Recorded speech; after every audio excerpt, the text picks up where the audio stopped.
de Dieu. Je lis la parole. Jean chapitre 21 à partir du verset 4. Le matin étant venu, Jésus se trouva sur le rivage. Mais les disciples ne savaient pas que c'était Jésus. La Bible dit qu'ils ne savaient pas que c'était lui. Je vous ai dit la dernière fois que l'attitude que nous devons avoir, c'est que nous devons être des enfants. Vous allez voir tout à l'heure.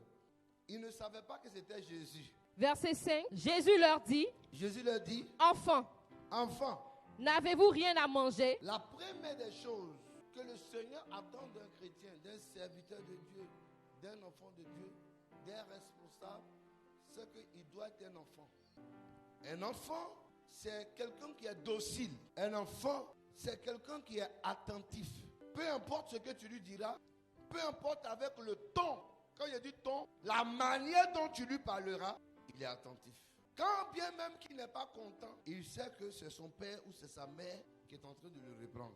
Mais là, Jésus, on ne savait pas qui il était. Comment un inconnu vient parler, et puis ces personnes à qui il parle, il est traite d'enfant. C'est pour dire que l'enfant est l'image d'une personne qui s'humilie. L'enfant s'humilie. L'enfant, quels que soient les coups que tu vas lui donner, va courir pour venir. Il pleure. Et puis il vient pour dire, maman, tu as vu tout, papou non. Tu l'as frappé tout de suite, non? Il vient parler de papou. Pour dire qu'il a toujours besoin de toi.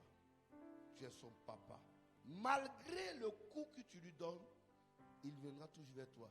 On appelle ça s'humilier. Mais tant que tu ne t'humilies pas, tant que tu ne comprends pas que pour aller loin, pour réussir, parce que l'un des plus grands secrets de la richesse, parce que ce matin je suis venu parler de la richesse, l'un des plus grands secrets pour un homme de Dieu de prospérer, pour un directeur, un administrateur, pour un infirmier, un gendarme ou d'enfant de Dieu de prospérer, de connaître la richesse, c'est s'humilier, l'humilité ou l'humilité. Mais aujourd'hui, je vous ai dit dimanche dernier, aujourd'hui, rare qu'on trouve dans nos églises des enfants. D'abord, il va te parler du facteur âge. Tu ne me vois pas, regarde mes cheveux. Je suis ta maman, je suis ton papa. Je suis plus vieux que toi. Ou bien, il va se voir plus fort, plus puissant. S'il n'est pas fort, c'est qu'il est puissant dans la poche. Donc il ne respecte rien, il ne respecte personne, il ne coûte personne, il s'en fout. Frère, tu ne peux jamais devenir un grand homme.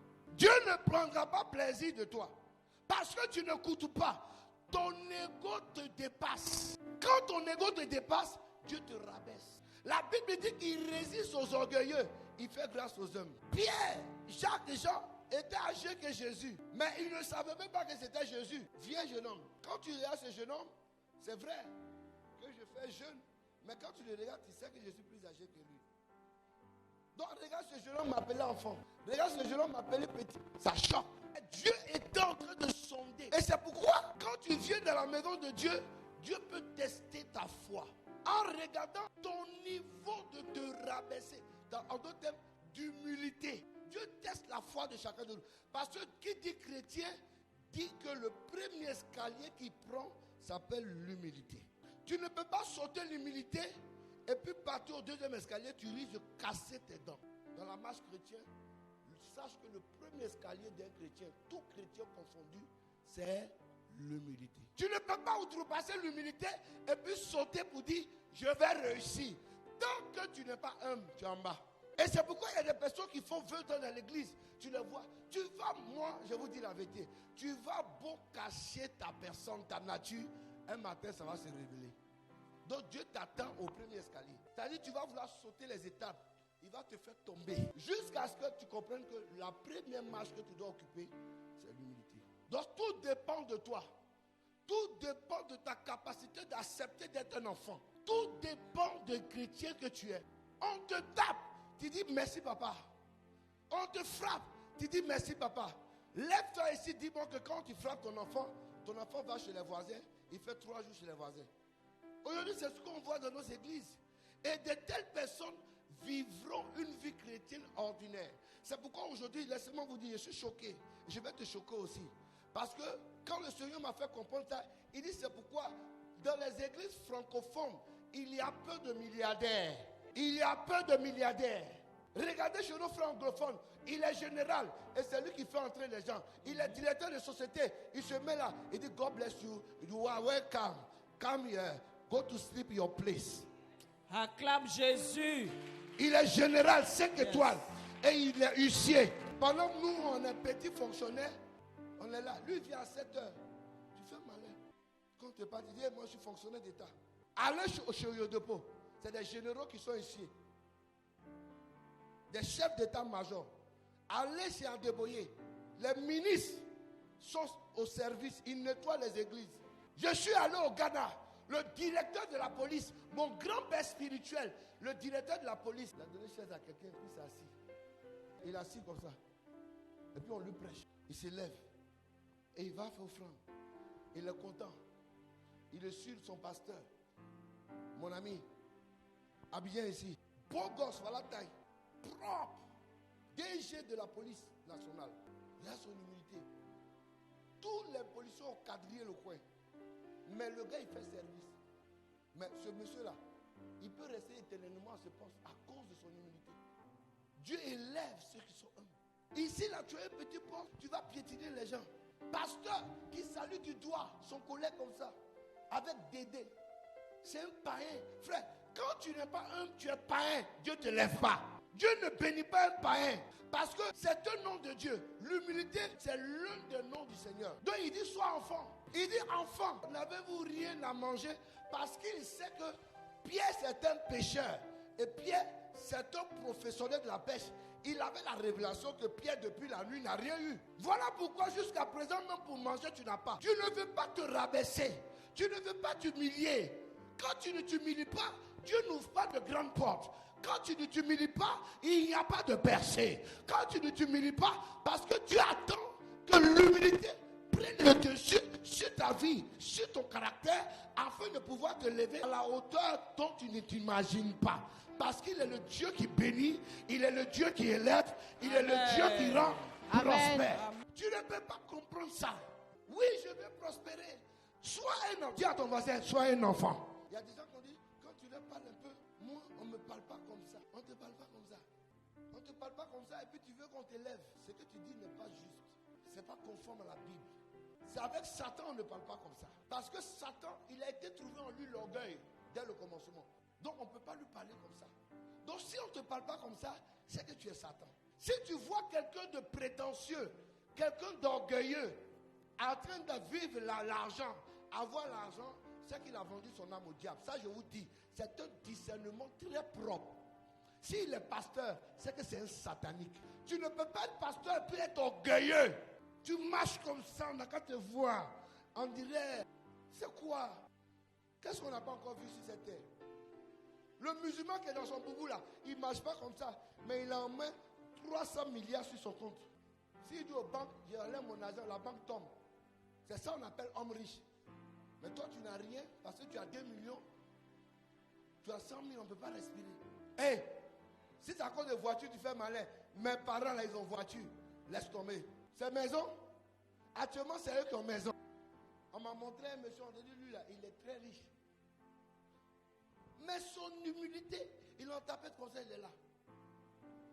J'ai dit, mais c'est de lui qu'on parle comme ça. Mais si tu vois nos frères là, ils vont marcher comme ça pour dire, vous ne savez pas que je suis une personnalité. Donc quand je parle là, tout le monde se tait. Quand j'arrive, tout le monde se lève. Mais le monsieur, il passe incognito. Et, oh, il faut aller dans des banques. Et puis tu vas voir qu'il y a riche et puis il y a riche. Le monsieur, il est là comme un pantalon, comme ça, il arrive dans la caméra et puis on dit monter. Le DG dit, il n'a qu'à monter. Pendant que c'est toi, tu as veste comme moi sur lui. Oui, je vais devoir l'argent que sur mon compte. Oh, il a 100 000 sur son compte. Hein. Mais veste la portée là. La portée veste de millions pour trafiquer les gens. Sois un enfant. Frère, quand nous on sort, on voit des réunions de pasteurs, tu es choqué. Des gens même qui sont censés enseigner l'humilité, mais l'orgueil a pris un sens dans leur vie jusqu'au point où toi-même tu es dégoûté d'être pasteur. J'ai dit, mais ça là, c'est ce qu'on faisait dans les maquis, dans les boîtes de nuit quand tu es là. Tu veux prouver que c'est toi. Hein? C'est ce qu'on voit encore dans l'enseignant là. Oh, tu n'es même pas fils de ministre, mais tu fais concurrence à un fils de ministre. Ouais, c'est des faux blancs quoi. Sois un Enfant, n'avez-vous rien à manger? Ils lui répondirent non. Parce qu'il faut être un enfant. La première des choses, ça parle de quoi? L'humilité. Parce que sinon tu vas souffrir, sinon tu vas tourner en rond. Tu seras toujours à la même position. On est des vrais chrétiens. Parce que c'est la vertu. Ce sont des valeurs d'un véritable enfant de Dieu. Enfin, ce n'est pas le titre, ce n'est pas l'ancienneté. Mais cette valeur est la première valeur qu'un chrétien doit avoir. Si tu n'as pas cette valeur, tu n'es pas chrétien. Et tu ne vas pas durer dans une église, tu ne vas pas durer au milieu de nous, tu ne dureras pas même dans des communautés. Tu vas vaciller, tu vas partir d'église en église parce que tu n'es pas humble. Tu veux devenir grand, tu veux devenir fort. Ça commence là. Tu veux devenir riche. C'est une vertu pour être riche. Si tu veux piétiner tout le monde, tu ne verras rien. Prière, il n'y a pas prière pour être riche. Il y a des vertus. Parce que le totem de la richesse, l'orgueil, ça c'est l'un des totems. On fait prière pour être riche. Non. Dieu confie ses biens à des personnes qui le méritent. Parce que si toi Dieu te donne l'argent aujourd'hui, là, tu vas faire quoi? C'est de tuer tout le monde, tu vas piétiner les gens. Tu vas étrangler les gens dans la rue. L'argent n'aime pas le bruit. Oh, dis à ton voisin, l'argent n'aime pas le bruit. L'argent n'aime pas le bruit. La gloire n'aime pas le bruit. La gloire n'aime pas le bruit. Parce qu'elle-même est faite de bruit d'elle-même. On n'aime pas des païens. I'm sorry. On n'aime pas des païens. Tu veux la richesse? Aujourd'hui, je vais insister sur l'humilité. Parce que c'est quelque chose que manquent les chrétiens. Ils ne comprennent pas. Tu vas parler à un chrétien, il n'est pas content. Oh, il ne sait pas que c'est pour sa bénédiction. Mais pendant que c'était en train de prier, Seigneur, ouvre-moi les portes. Si Dieu t'ouvre les portes, que tu n'es pas humble, il fait du mal à qui? Il te fait du mal. Il te fait du mal. Est-ce que vous voulez qu'un père fasse du mal à son fils? Qui veut que son père lui fasse du mal? Il te fait du mal. Or, Dieu ne veut pas faire du mal à sa créature, à sa création. Jean chapitre 21, verset 6. Il leur dit, jetez le filet du côté droit de la barque. Parce que si tu n'es pas humble, le second qui arrive, qui est l'obéissance, ne va pas suivre. Et vous trouverez. Ils le jetèrent donc et ils ne pouvaient plus le retirer. Vous avez vu? Parce que son humilité fait qu'il devait comme un enfant. Parce que être un enfant, c'est ça l'humilité. Donc tu es docile, tu fais tout ce qu'on te demande de faire. Et il y a des résultats. Il aura des résultats pour ton mariage. Amen. Il aura des résultats pour ton travail. Amen. Ta promotion. Amen. La bénédiction financière. Dis Amen. Amen. Tu veux l'abondance. Tu n'es pas contre mal. Tu n'es pas ami d'abondance, tu es ami de pauvreté. Écoute-moi bien. Le pauvre n'est pas humble. Est-ce que vous savez que c'est les plus pauvres là qui sont orgueilleux?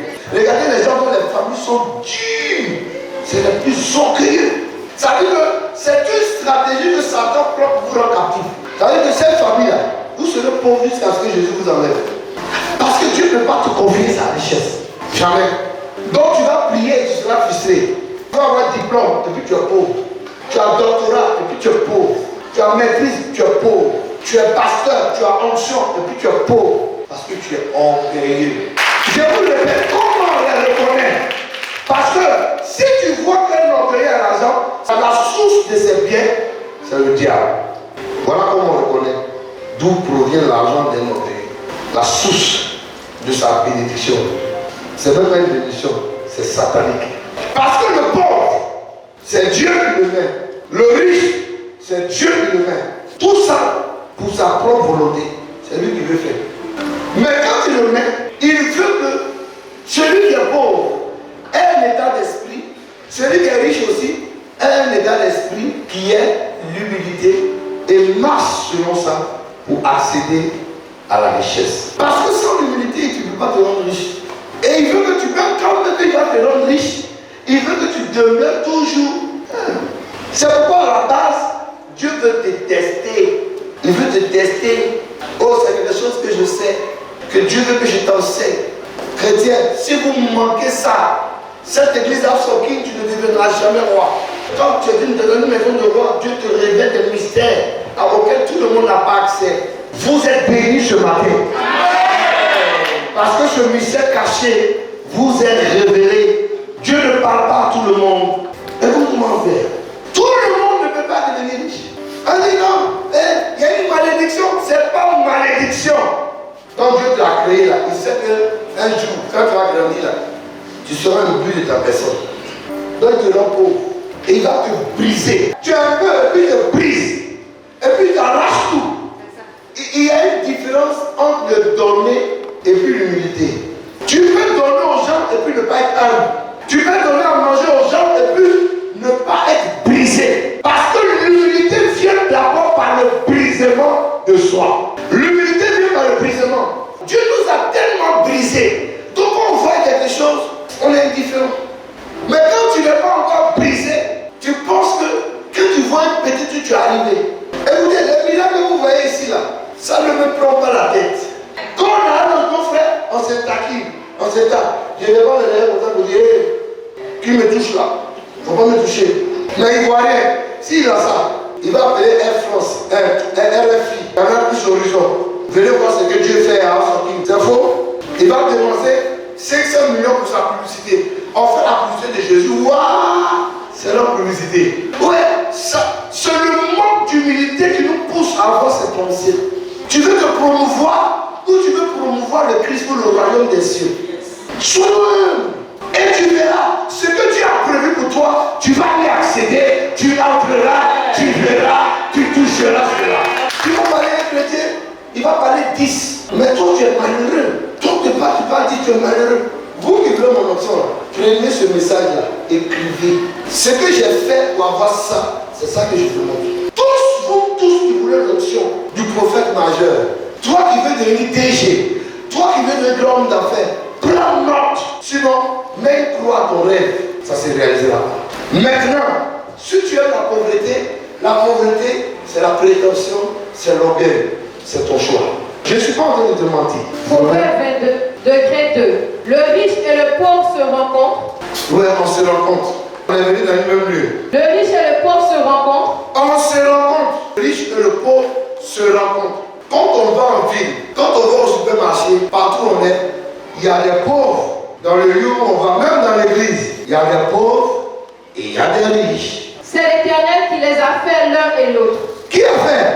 La Bible n'a pas dit un sorcier. La Bible n'a pas dit un démon. Dieu lui-même dit, s'il y a quelqu'un ici qui n'arrive pas à manger, qui n'arrive pas à payer son loyer, Dieu dit c'est lui qui l'a rendu pauvre. Donc s'il est pauvre, ce n'est pas parce qu'il y a un lien, ce n'est pas parce qu'il y a un démon, mais Dieu dit, c'est lui qui a fait qu'elle est pauvre. Si je suis riche, la Bible dit, c'est Dieu qui a fait que je suis riche. Donc arrêtons d'attribuer notre situation sociale à un démon, à un sorcier, à une grand-mère, à un papa. Papa bouffe, il y a eu un songe.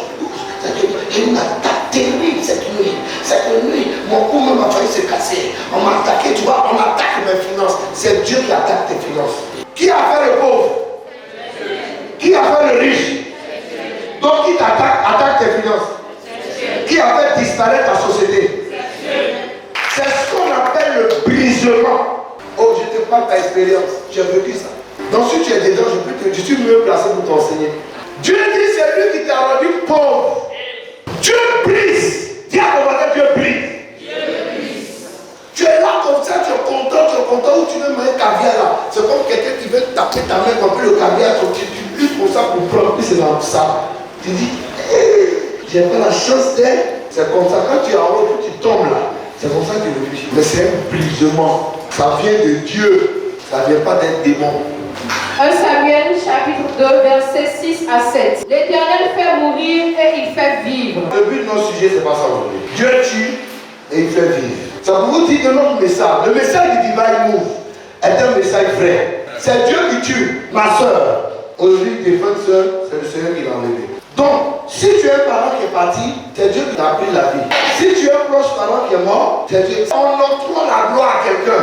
On dit, oh, c'est les sorciers. Ça n'existe pas. Dieu, il est souverain sur ton âme. Il sait où ton âme partira. Parce que c'est lui qui détient la vie et la mort. Ça, c'est une parenthèse. Enlève ta pensée sur quelqu'un qui peut me tuer. C'est Dieu qui peut te tuer. On a tellement notre pensée sur l'homme qu'on ne craint plus Dieu. Donc, mon frère, il faut avoir peur de Dieu. Parce que celui qui peut te tuer, là, c'est celui que tu ne vois pas qui est Dieu. Donc, tu es là comme ça, et puis tu te souffles de vie. Et tu es comme une enveloppe vide, sans vie. Amen. Donc, c'est Dieu qui tue, c'est Dieu qui donne la vie. Il fait descendre au séjour des morts et il en fait remonter. Et il en fait remonter. Donc, il a son pouvoir. Verset 7. Verset 7 qui m'intéresse. Selon le titre de ce matin. Comment accéder à la gloire, à la richesse, à l'élévation? L'Éternel appauvrit. Ah! Donc, quelqu'un peut être riche et Dieu par la suite l'appauvrit. Et il enrichit. Donc, si tu es pauvre, Dieu peut te rendre riche. Dieu dit, tu avais l'argent, les hommes te donnaient, les femmes te donnaient, tu étais dans la société, tout le monde te regardait, tout le monde t'acclamait. Dieu dit, aujourd'hui, c'est lui qui t'a rendu pauvre. Tu n'as rien aujourd'hui. Tu cherches la gloire, tu cherches la bénédiction, tu cherches l'élévation. Dieu dit, il peut encore te rendre riche. Amen. Mais à condition, dis avec moi, il y a une condition. Est-ce que tu connais la condition? Non. Tu vas voir la condition. Amen.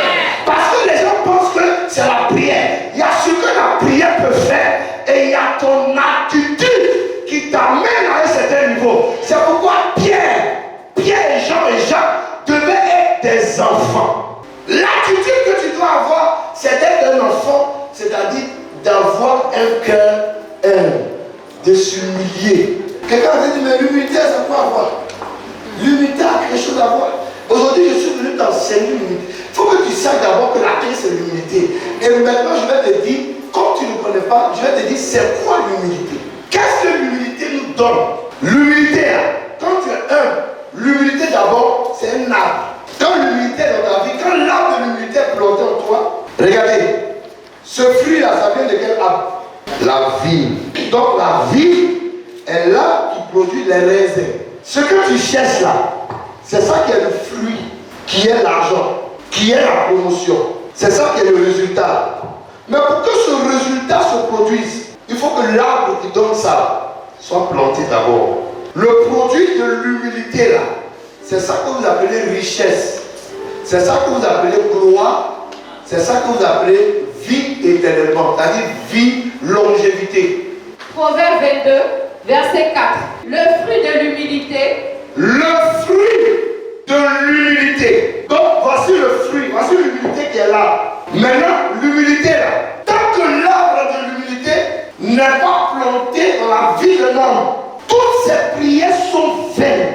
Ce qu'il recherche de grand ne viendra pas. Les grandes richesses auxquelles il s'attend, il ne verra pas. La gloire qu'il veut voir dans la société, dans le ministère, dans son travail, il ne verra pas. Pourquoi? Parce que l'arbre de l'humilité qui doit être planté premièrement n'est pas planté. Donc ce que Dieu va faire, Dieu va te briser, te casser. Parce que Dieu te dit de grandes prophéties. Tu seras grande, tu seras élevé, tu seras riche, tu seras un milliardaire. Mais il n'y a pas d'arbre d'humilité, donc tu ne seras jamais milliardaire. Mais comme Dieu veut te forcer, Dieu te rend néant. Parce que sachant que quand tu seras néant, tu prêteras l'oreille. Parce que celui qui est néant veut écouter. C'est quoi le fruit de l'humilité? Écoute. Le fruit de l'humilité, de la crainte de l'Éternel. Doucement. C'est la richesse. Ah! Numéro 1, la richesse. On t'a dit de parler à l'homme pour être riche? Non. Où t'a dit? On t'a dit ça? Donc tu vas parler à l'homme pour être riche? Non. C'est pourquoi je vous dis que les pasteurs orgueilleux, les gens de l'administration orgueilleux pour l'argent, c'est le diable qui leur a donné la richesse. Parce que le fruit de l'humilité, c'est la richesse. Donc quand il n'est pas humble, son argent, il a levé où? Il y a longtemps que je suis pasteur. C'est l'un des discernements intellectuels que Dieu doit te donner. Pour dire que lui, c'est l'argent du diable. Parce que quelqu'un qui a l'argent est facile. Il ne parle pas parce que la richesse lui-même fait du bruit à sa place. Mais lui, il ne fait pas bruit. Mais l'argent parle à sa place. Et lui, c'était premièrement la richesse, qui est un fruit qui est sorti de l'art de l'humilité. J'ai pris cet exemple pour que tu comprennes bien. Je suis en train de t'enseigner quelque chose de grand.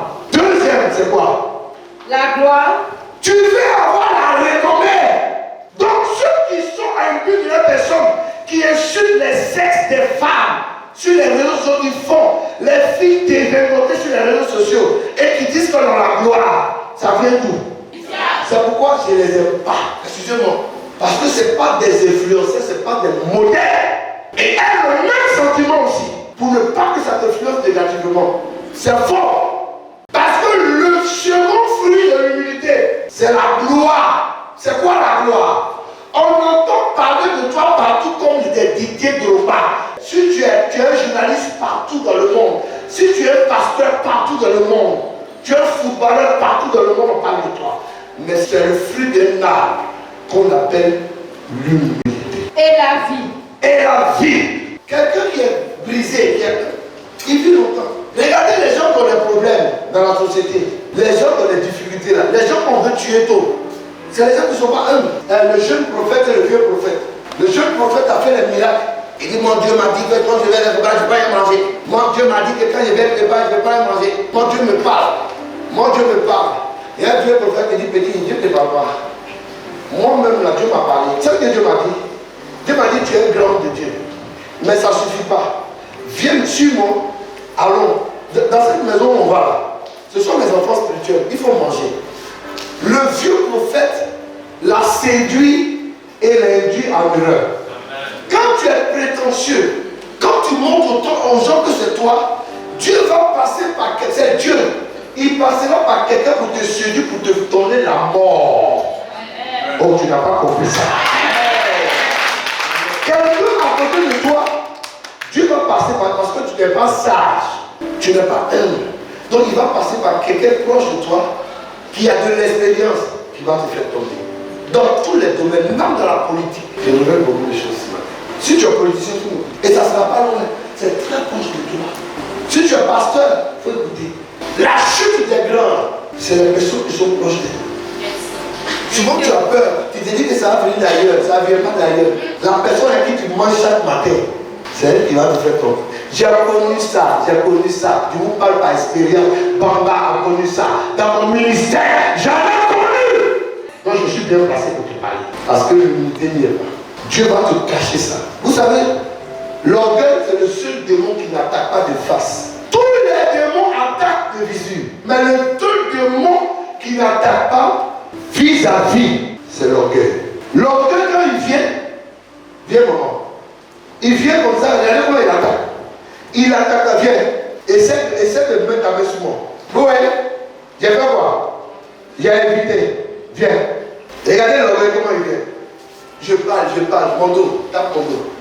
Ouais, mais je ne sais même pas qui m'a tapé mon dos. Parce que le frère qui attaque ta derrière. C'est pourquoi la personne est là. Quand il dit que tu es orgueilleux, elle dit, moi, qu'est-ce que c'est orgueilleux? L'homme ne peut jamais réaliser qu'il est orgueilleux. Mais c'est lui qui est à côté de lui qui sait qu'il est orgueilleux. Je peux prêcher. Tous les orgueilleux là, ils ne savent pas qu'ils sont orgueilleux. Il y a d'autres qui sont orgueilleux naturellement. Et ils savent, c'est-à-dire ils le font exprès. Mais il y a d'autres, ils le sont, mais ils ne savent pas.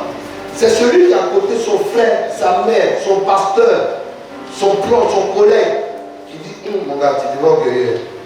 Parce que par ta manière de parler, par ta manière de faire, on peut déceler de l'orgueil. La fausse humilité là, c'est de l'orgueil. Amen. Regardez quelqu'un, par exemple, il y a ce qu'on appelle le complexe d'infériorité et de supériorité. Amen. Il y a des gens qui sont dans une société, ils voient la maman, elle est bien habillée. Elle aussi, elle veut montrer que c'est elle. Mais tu ne sais pas que c'est de l'orgueil. La maman, elle a traversé des choses pour atteindre ce niveau. Mais toi, ce que tu dois faire, tu dois plutôt t'approcher de la sage pour demander au sage comment le sage a fait pour accéder là. Mais tu ne dois pas te comporter comme le sage pour dire qu'on est la même chose. Au lieu d'apprendre, tu es orgueilleux pour rien. C'est moi qui t'ai engendré. Je suis en train d'évoluer. Viens vers moi apprendre avec l'humilité pour que je t'aide. C'est ce qu'on appelle le complexe d'infériorité, c'est de l'orgueil ou de supériorité. Les deux là, c'est l'orgueil. Donc ce matin, si tu es complexé, tu es orgueilleux. Donc le fruit de l'humilité, c'est quoi? C'est la richesse, la gloire, la vie. Mais demande à ton frère, c'est quoi l'orgueil? Par définition. Je vais te définir maintenant. L'orgueil là, le grec dit que l'orgueil n'est pas pour les pauvres. On n'attribue pas l'orgueil aux pauvres. Pourquoi? Parce que l'orgueil, quelqu'un qui a le pauvre, il a toujours besoin de toi. Le pauvre a besoin de toi. Donc le pauvre, tant qu'il a besoin de toi, il s'abaisse. Donc le grec dit, on ne donne pas le nom à homme ou humilité aux pauvres.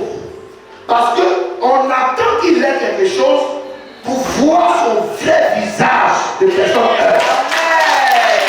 Le terme grec qui veut signifier s'abaisser volontairement ou s'humilier signifie ana, ani ou tapainu, qui signifie s'abaisser volontairement. Amen. Bien que personne s'abaisse volontairement, le pauvre ne peut pas s'abaisser volontairement parce qu'il n'a rien. Parce qu'un pauvre, regardez l'option que j'ai. Normalement, je dois être dans le pays, je dois être orgueilleux. Mais tu arrives dans mon quartier, tu ne sais pas qui est ici pasteur. Même quand je suis avec vous, on ne sait pas qui est pasteur. Donc, l'humilité, c'est s'abaisser volontairement. C'est ce qu'il dit Anna Ali, tapaini, qui veut dire s'abaisser. Maintenant, regardez le brisement. C'est-à-dire se briser soi-même. C'est pourquoi la Bible dit il s'est humilié lui-même en se rendant obéissant. Il s'est rendu serviteur en quittant son trône et allant mourir à la croix comme un seul homme. Qui aujourd'hui, je vous pose la question, votre luxure là, ou votre état de luxe, va quitter pour dire je vais aller m'asseoir dans une cour commune à Pogo pour aller manger. Il y a des gens qui n'aiment même pas s'asseoir avec les pauvres. Tu les parles. Or ça c'est la base pour un serviteur de Dieu. Nous on le fait. Voilà maman. Voilà ma femme. On le fait.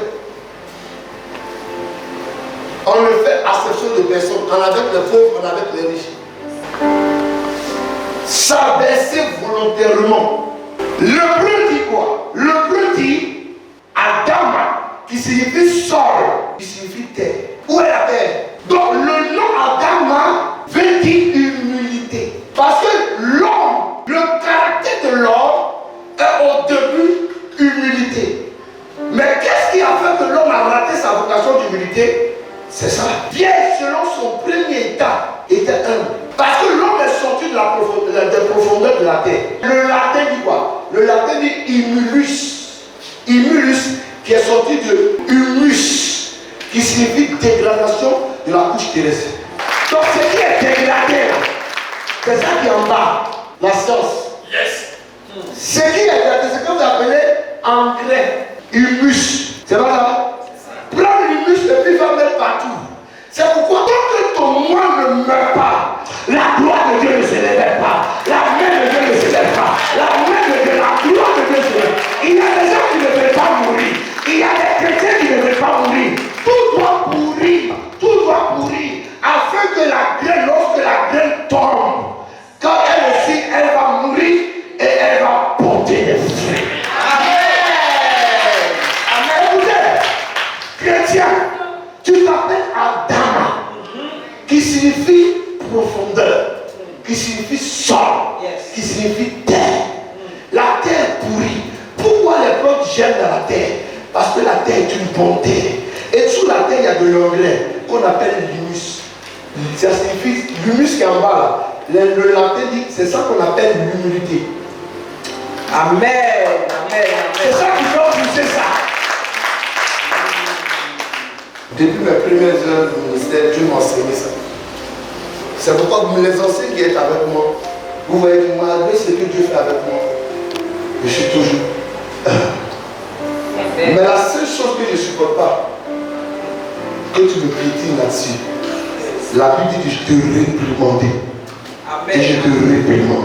Amen. Ce n'est pas de l'orgueil, c'est la discipline.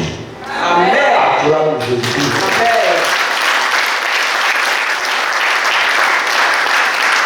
Est-ce que quelqu'un va? Faux orgueil, là, c'est qui tout. Sois humble. Comment tu comprends? Tu comprends maintenant pourquoi ils sont comme ça? Je veux devenir l'un des pasteurs les plus riches de la terre. Amen. Amen. Oui, c'est pas de l'orgueil. Parce que le pasteur, là, c'est lui qui doit faire sa prière. On dit que c'est la clé de la richesse. Proverbe 22, verset 4. Le fruit de l'humilité, Le fruit de l'humilité, de la crainte de l'Éternel, la crainte de Dieu, c'est la richesse, uh-huh, la gloire uh-huh. et la vie. Donc la crainte de Dieu aussi est dedans. Amen. Amen. Amen, amen. Amen. Est-ce que quelqu'un entend? Donc quand Jésus dit aux pierres, enfants, n'avons pas reçu la nourriture, il veut que ceux-là soient comme des enfants. Acclame Jésus.